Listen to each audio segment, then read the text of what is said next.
This is an Alfa Romeo GTV. It's a 2-litre T-Spark 16-valve Turismo. It's a two-door coupe, 2003 on an 03 plate. Done 111,072 miles. It's finished in Alfa Red with black leather upholstery. It's MOT'd until the 25th of April 2018. The fuel economy figures: urban 21.2, extra urban 41.5, combined 30.7. It has a 0 to 60 time of 8.4 seconds and a top speed of 131 miles per hour. 155 brake horsepower engine. Beautiful looking car, usual Alfa Romeo styling. The seats are lovely, the interior is lovely. Could be made into a very nice car, and to be honest, I'm quite tempted to keep it myself. And it's going to be a future classic. It really is. It has a couple of little faults. A bit of the lacquer is peeling off on the roof and the bonnet. But for anybody who wants to get something to start off, to make a collector's car, to do the thing up, then this is an ideal base for it. The interior is pretty tidy, and as far as I'm aware, it runs okay. But this is the first time I'm going out in it now. We've taken it in part exchange off a lady, and I've no reason. She is bringing the service history in. She forgot it, so I can't tell you what it is just at the moment. So far seems to run okay. Just been ticking over on the forecourt for a short while, so temperature's all good, which is something to watch on Alfas. The styling of them, Alfa Romeos, is just beautiful. Flush door handles, or it's just a little button. The front footwells, I've got loads of legroom. It's quite a small car and I've got loads of legroom, and the reason, or the way they've made loads of legroom, is the floors actually dip, so the floor goes down from underneath the seats. It goes, and then there's kind of a footwell. Great driving position. As per usual, when it comes to styling, everything the Italians do is perfect. I think this has the Pelfrau leather, so it's a really nice finished leather. Again, sports seats. One more little thing to point out: there's a crack in this front central armrest here. I assume at some stage the handbrake's not been adjusted properly, and they've kept pulling it up until it's finally just split it there. But again, that's quite an easy repair. I've sold a lot of Alfa Romeos in the past. There are a lot of Alfa Romeo breakers out there, and sadly there's quite a few of these in the breakers' yards. So I wouldn't think it would be too bad a job to get a new or a second-hand centre console, or get this one fixed.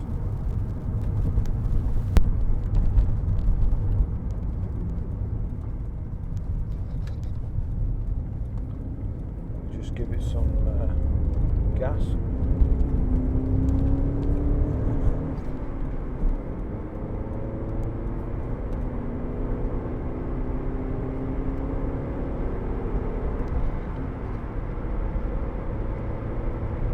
Great gearbox, nice light clutch.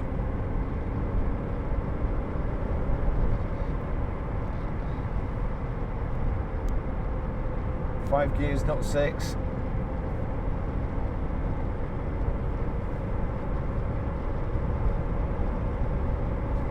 Steering wheel slightly off centre, maybe the tracking, but what a lovely drive. We're doing bit faster than you should be doing on here, so I'll slow down a bit and I'll tell you in a minute, officer.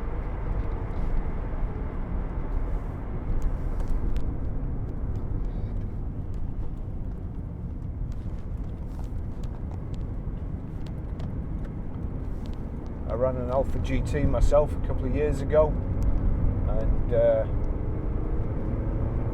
really good. I enjoyed it. Super to drive.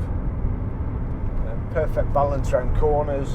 And as I say, for me, it's the absolute perfect driving position.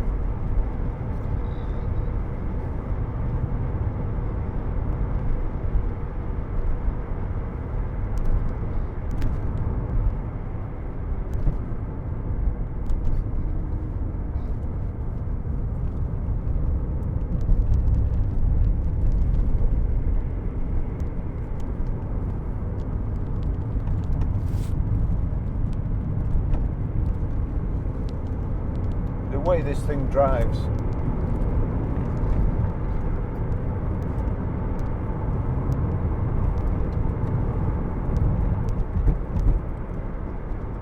I am honestly very tempted just to keep it and do it myself. Very, very little work. This car would look absolutely mint.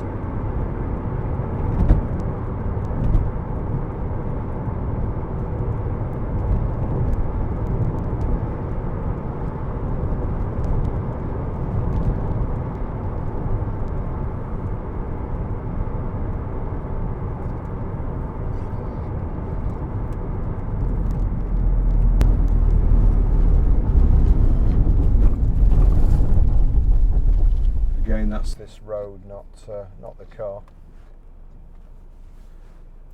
So we've got electric door mirrors. Let's just check they work. Yeah, that one's working. And then flick it across. That's working fine.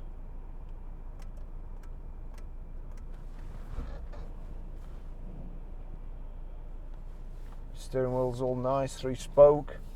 Wipers on the right, indicators on the left. Has air conditioning as well.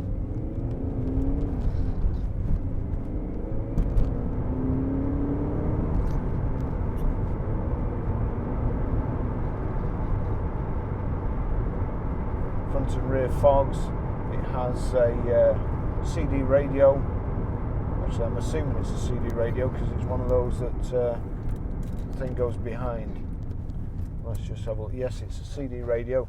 It's also got a remote control somewhere here that it's never been used, and it's still in the plastic bag from when it came. Why would you want to use it? When these remote control things came out, I bought one, and I used to keep the remote control in the little pocket here. And so in order to change that I could just do like that, I had to reach into the pocket, get the remote control, figure out which one it was, and after a while mine stayed in the door pocket as well.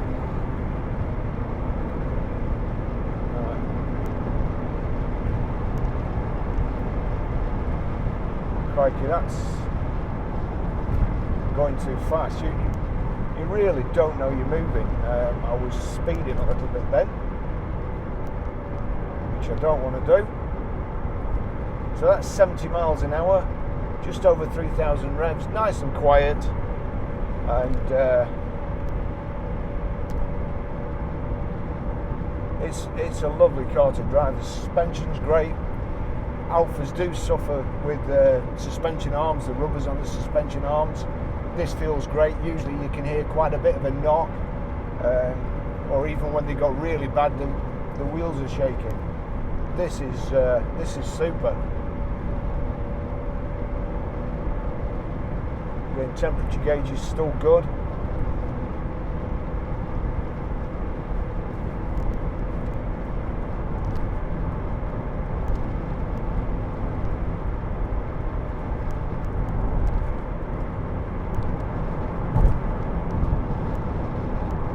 Looking forward to the country lanes just up the road here. The seat's very, very comfortable. This, how would you describe it? The leather's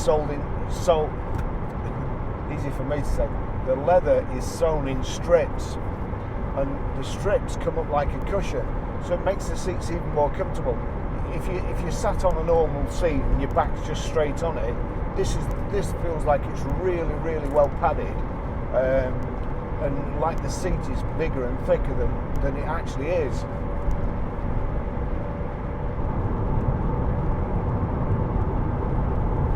Got electric window switches here.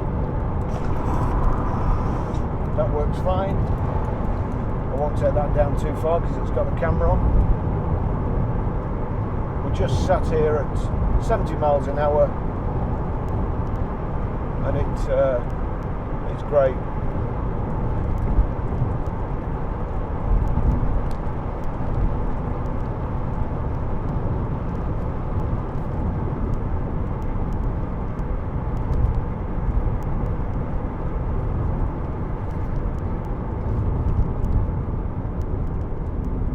Brakes are good.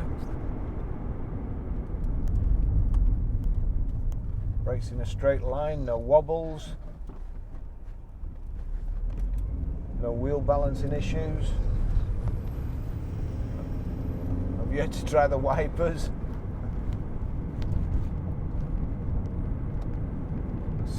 Steering on Alfa's just sublime.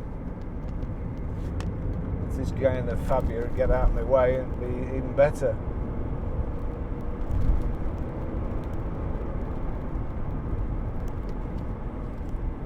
This girl in the Fabia would get out of the way.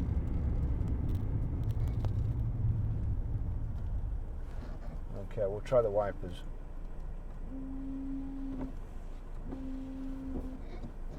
Again, the wiper jets are in the blades.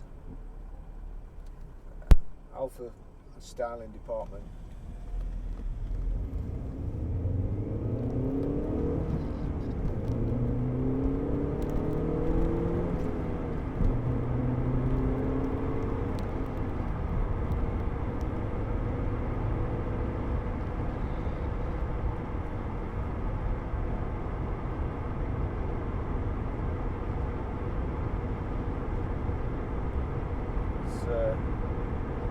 To Italy, there's thousands of these, and not too long ago we had a 3-litre GTV convertible, and that was a beautiful car as well.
Smell in Walton today, and although we're several miles away, that's the reason for it. Wow. the shit sprayer. Great. That explains a lot.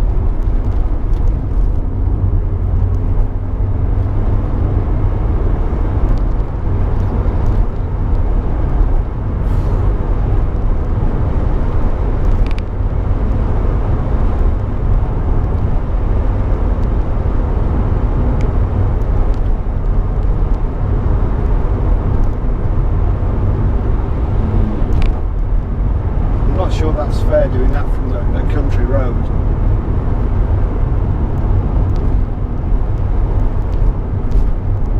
Especially one with blind bends and where people, Christ, leave me a bit of room, you.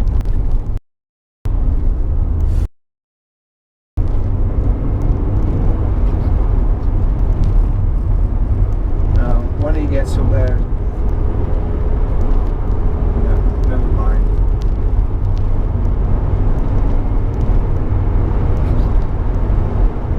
That little bend there is people go too fast up this road and then they can't go round the bend. They're carrying too much speed to go around the bend and keep within the confines of their lane. So consequently, if you're coming the other way, you've nowhere to go. You've either got the curb or to hit them.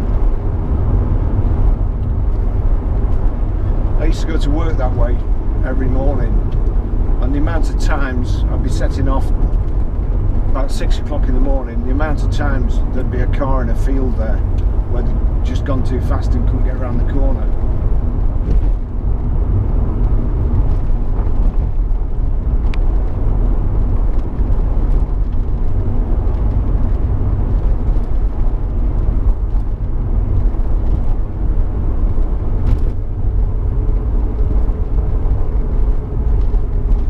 Well, this is a lovely driving car.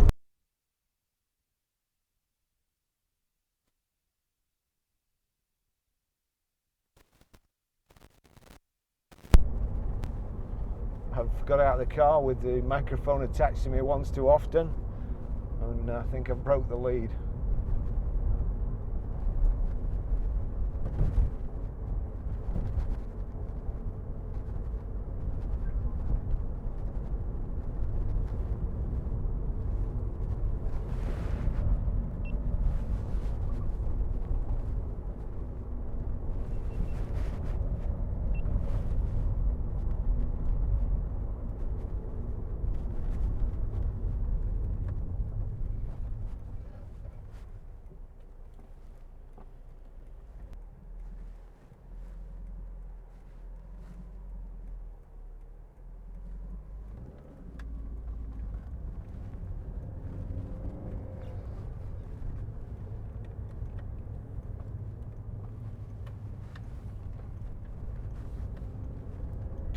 That's about it for this test drive.